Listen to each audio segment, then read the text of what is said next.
Добро пожаловать в мой канал.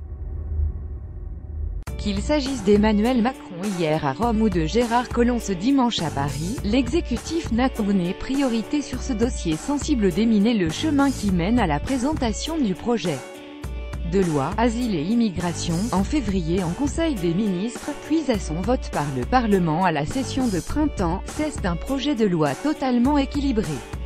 Il reprend deux grands principes. La France doit accueillir les réfugiés, mais elle ne peut accueillir tous les migrants économiques, martèle le ministre de l'Intérieur, Gérard Collomb, dans un entretien publié par Le Parisien dimanche. Interrogé sur la marge de manœuvre qui sera laissée aux parlementaires, le ministre souligne qu'il y aura des possibilités d'amendement, mais il n'est pas question de changer d'orientation, une réponse à la trentaine d'associations de la Ligue des droits de l'homme jusqu'à Médecins du Monde en passant par Emmaüs et le Secours catholique, qui jeudi, au sortir d'une réunion à Matignon ont dénoncé un texte déséquilibré sur les sujets les plus chauds, comme la circulaire du 16 octobre adressée aux préfets et aux directeurs généraux de la police et de la gendarmerie pour organiser le recensement des migrants dans les centres d'hébergement d'urgence. Le ministre de l'Intérieur assure qu'elle sera maintenue.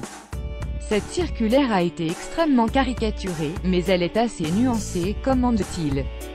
Les associations estiment que ce texte, qui veut distinguer réfugiés et migrants économiques, ouvre la possibilité de procéder au tri des migrants. Elles ont saisi le juge des référés du Conseil d'État pour demander sa suspension. Des députés de la majorité présidentielle ont aussi exprimé un malaise, qui montre un début de débat interne à l'REM, création de 2600 places dans les centres d'accueil pour répondre au doublement de la durée de rétention administrative prévue par le texte. Gérard Collomb a confirmé la création de 200 places en centre d'accueil et d'examen des situations KS dans chaque région, soit plus de 2600 places sur l'ensemble du territoire. Quelques 1300 places seront opérationnelles d'ici au 31 janvier, promet-il.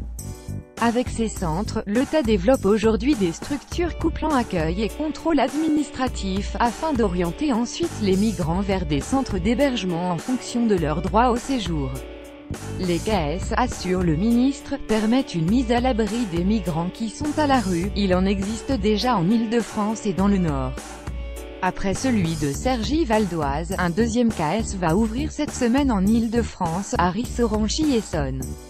Ce sera 7e au niveau national, explique le ministère.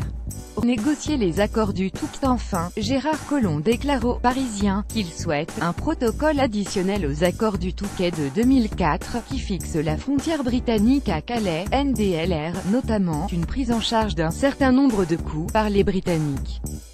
Ces derniers devraient, selon lui, accueillir un plus grand nombre de personnes, au titre de l'accueil des réfugiés et des mineurs non accompagnés. Le sujet figure sur l'agenda du président de la République et de la première ministre britannique Theresa May, qui se retrouve jeudi pour un sommet franco-britannique à Sandhurst, au sud de Londres.